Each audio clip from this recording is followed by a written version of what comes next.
Mamma mia, here I go again. My. Swedish hitmakers ABBA are once again basking in the international limelight with a film version of their smash hit musical, Mamma Mia.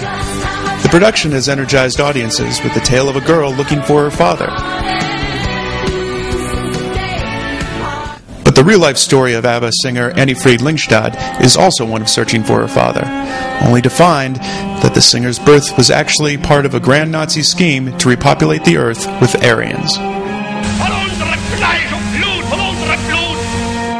Cover Up, Norway's Nazi secret, currently playing on the Jewish channel, explores this little-known story of Hitler's explicit effort to propagate Nazi genes with women around the world, and how that program is responsible for one of the most successful singers of the past century.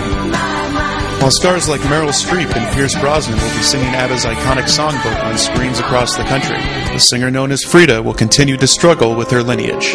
As it happens, Frida's father was the Nazi officer participating in Hitler's massive eugenics experiment.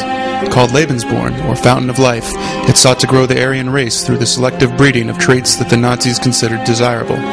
By the end of World War II, nearly 10,000 children had been born to occupying German fathers. It was only as a successful pop star that Frida learned the real story.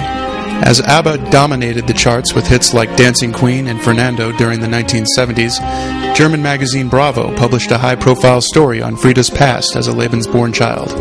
A little girl who was a reader of this magazine read the story about this man and about Frida, and she said, well, my uncle is Alfred Hase. He wouldn't be the one, would he? Frida had spent her whole life thinking her father was dead, but he was still alive and living in Germany, claiming to have been unaware that Frida's mother had been pregnant. He traveled to Stockholm in 1977 to meet his daughter for the first time.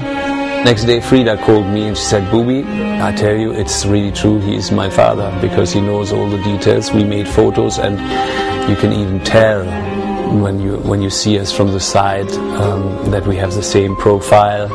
His nose is mine, my nose is his. It was very, very moving. The reunion cast Frida in a role not unlike the heroine of a certain new film. But her story's ending wouldn't be the kind of happy one you see in Hollywood. While she developed a strong relationship with her father upon meeting him, she eventually broke away. Especially, Frida has lived her life until then, until she was 35, and now she meets her father. And in the beginning, of course, it is very emotional, but then everybody goes back to normal. Everybody goes back to their lives.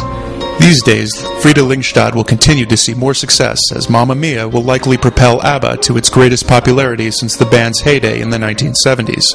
But whatever may lay in the future for Frida, the story of her past continues to plague her and all the Lebensborn children who will never forget.